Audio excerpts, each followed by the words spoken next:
Pada kesempatan kali ini kita bicara tentang ideologi Pancasila dan wawasan kebangsaan. Kita semua sudah sama-sama tahu ada orang-orang yang coba ingin membenturkan agama dengan Pancasila. Yang kita tahu persis bahwasanya kemarin tanggal 1 Oktober ditetapkan sebagai hari kesaktian Pancasila karena gagalnya kelompok-kelompok yang ingin merongrong Pancasila. Mulai dari PKI dengan G30S PKI-nya selesai, kelar semua sudahan. Sebelumnya ada DITII, NII, Kartosuwiryo juga habis semua. Itu memang pas ditetapkan sebagai hari kesaktian Pancasila. Tentang ideologi Pancasila dan wawasan kebangsaan bukan gede-gedean kita ini, bukan wah-wahan. Karena boleh jadi siapa tahu dari Bapak Ibu nanti lahir anak yang mungkin jadi presiden di negara ini. Allahumma amin. Atau jadi orang besar. Ada pihak-pihak yang ingin membenturkan 4 pilar kebangsaan kita. Pancasila, Undang-Undang Dasar 1945, nomor 3 NKRI, Negara Kesatuan Republik Indonesia, nomor 4 Bhinneka Tunggal Ika. Ada pihak-pihak yang mengatakan Pancasila togut, Undang-Undang Dasar 45 itu kafir karena bukan Al-Quran, NKRI itu mau diganti sama khilafah, dan tidak mau dengan keberagaman, tidak menghargai Bhinneka Tunggal Ika. Dia mau orang seperti dia saja. Padahal pesan dari Pak Prapto tadi, ya kita harus menghargai perbedaan. Kita nggak mungkin sama, betul nggak Bapak Ibu? Ya hidup itu begitu saja lah. Kalau bisa kerjasama, yuk kita kerjasama. Nggak bisa kerjasama, berbeda, ya sudah masing-masing saja. Saya ingin tegaskan terkait dengan Pancasila. Pancasila ini bukan agama. Pancasila bukan agama. Pancasila tidak untuk menggantikan agama, namun Pancasila sesuai dengan nilai-nilai agama. Ini yang harus kita pahami. Jadi jangan dibenturkan sama agama. Jangan suka dibohong-bohongi ya Pak. Orang bicara agama sok dia tahu sendiri, lalu membenturkan hidup bernegara dengan agama. Justru kita berpancasila ini sudah nyontoh sunnah Nabi. Nabi 13 tahun di Mekah kan gak punya negara, cuman dakwah saja kan. Hijrah ke Madinah, Yatrib, bikin negara. Nama negaranya Madinatul Nabi atau Madinatul Munawwarah. Ketika Nabi bikin negara, Nabi buat ideologi dan konstitusinya bukan Al-Quran. Apa nama konstitusinya? Sahifatul Madinah atau Madinatul Masrutiyah, Piagam Madinah atau Perjanjian Madinah. Ini kan keren tuh. Nah, dicontohlah oleh Pak Karno dan semua pendiri bangsa kita ini.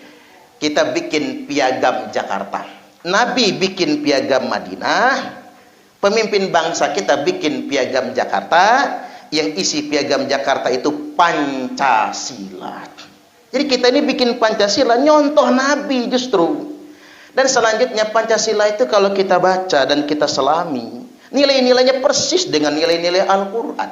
Jadi Pak Suprapto sudah sampaikan, semua yang disampaikan Pak Suprapto itu ada dalam Al-Quran. Kalau ketemu kelompok-kelompok kayak gitu ya, tidak ada satupun dalilnya dalam Al-Quran dan Sunnah untuk mendirikan khilafah. Tantang begitu ge Pak. Bapak-bapak ketua RT kalau ada pengajian aneh di lingkungannya itu, Linmas juga, kalau mereka ngajak debat, tantangin aja, tunjukin satu aja dalil yang memerintahkan mendirikan khilafah dalam Quran dan Sunnah. Mereka nggak bisa menunjukkan. Jadi upaya-upaya untuk merongrong negara kesatuan Republik Indonesia, malah justru ada ancamannya dari Nabi, waman mata wa huwa mufarikun lil jamaah. Barang siapa yang mati dalam keadaan sedang memberontak kepada negaranya sendiri, mata mitatan jahiliyah, maka matinya mati jahiliyah. Makanya hati-hati pengajian-pengajian. Bahkan sekarang ini banyak sejarah soal ini. Coba bayangkan, setelah Nabi Muhammad wafat, bahkan jenazahnya belum dimakamkan, konflik antara kaum muhajirin dengan ansor sudah terjadi karena mereka berdebat siapa pengganti Nabi. Ini adalah bukti Nabi Muhammad tidak mewariskan sistem politik.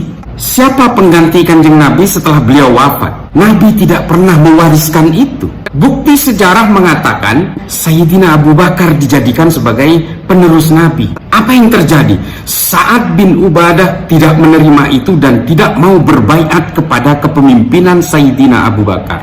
Di dalam kitab Al-Tabaqat Al-Qadir, Muhammad ibnu Sa'ad menuliskan bahwa pada akhirnya Sa'ad bin Ubadah pergi dari Madinah dan pindah ke Suriah. Penggantinya kemudian Sayyidina Umar dibunuh, katakanlah dibunuh oleh orang Majusi. Setelah itu penggantinya Sayyidina Utsman juga dibunuh. Oleh siapa? Setidaknya menurut kitab Tarikh At-Tabari, yang membunuh Sayyidina Utsman itu adalah juga orang-orang Islam, orang-orang yang juga hidup pada zaman Kanjeng Nabi masih hidup. Secara tega membunuh Sayyidina Utsman yang merupakan sahabat terdekat Nabi Muhammad. Setelah itu apa lagi? Pembunuhan terhadap Sayyidina Hasan, Sayyidina Husain, Sayyidina Ali. Lalu terjadi perang Jamal, perang Siffin. Sesama orang yang beriman kepada Nabi Muhammad dan beriman kepada Allah Ta'ala. Manusia dijadikan khalifah di muka bumi, iya, jelas di dalam Al-Quran. Tapi jangan kemudian diolah seolah-olah ada sistem politik bernama khilafah. Belum kita berbicara tentang kekejaman-kekejaman di masa khilafah Bani Umayyah, Bani Abbasiyah, Utsmaniyah, Bani Umayyah di Eropa. Kakak membunuh adiknya, adiknya membunuh kakaknya. Belum kita berbicara tentang perang antara Bani Abbasiyah dan Bani Umayyah yang dinamakan dengan perang Zab, yang terjadi di pinggiran sungai Zab di Irak. Itu perang sesama umat Islam. Maka nasionalisme Kiai Hasyim Asy'ari sadirun minal qalbil mu'min, muncul dari hati yang beriman, bukan nasionalisme Michel Aflaq, pendiri partai Ba'ath Sosialis, bukan nasionalisme Ernest Renan yang menulis buku, orang Prancis yang menulis buku What is a Nation tahun 1895. Bukunya itu diterbitkan, konsep nasionalisme, bukan nasionalisme Habib Hasyim Asy'ari, nasionalisme religius nasionalis. Makanya lagu tadi yang dinyanyikan Ya Waton Ya Waton Hubbul Iman, itu yang mengubah Kiai Haji Wahab Hasbullah atas perintah Kiai Haji Hasyim. Waktu saya ceramah di Pancasila bukan agama, Pancasila merupakan dasar kita bernegara. Mari kita tunjukkan bangsa Indonesia unggul dalam memanage keberagaman. Jangan seperti negara-negara Timur Tengah yang gagal bermasyarakat, gagal bernegara, gagal membangun hidup bersama. Mudah perang, mudah membunuh, mudah misu-misu apa? Misu-misu apa? Mencaci maki. Kita tidak. Indonesia tidak. Indonesia bangsa yang bermartabat, berbudaya, bisa hidup bersama dengan beragam 714 suku dengan berbagai bahasa yang beda-beda. Kita tetap bersaudara, rukun, aman dan damai. Nah, sekarang kalau ada gimana? Kalau di Indonesia ada orang yang bikin ribut, bikin kacau, gimana? Al-Quran menjawab. Yang menjawab Al-Quran Panglima, bukan saya yang jawab. La illam yantahil munafiqun walladzina fi qulubihim marad wal murjifuna fil madinati lanughriyannaka bihim thumma la yujawirunaka fiha illa qalila. Ayat al murjifuna fil madinah, ini Allah berbicara dengan Nabi Muhammad. Muhammad, orang-orang yang bikin gaduh di Madinah, yang bikin rusuh di Madinah, usir Muhammad. La yujawirunaka fiha, jangan biarkan mereka hidup bersama kamu di kota Madinah. Maka kalau ada kelompok yang bikin rusuh, bikin gaduh, masih mententangkan Pancasila di Indonesia, apa? Berani? Berani di sini apa di sana beraninya? Orang kayaknya wani, kalau rawani, berani di sini apa di sana?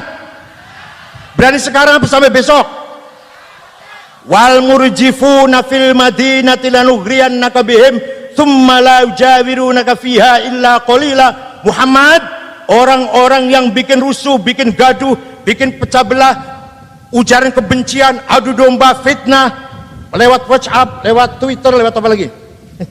Facebook, usir Muhammad. Kira itu.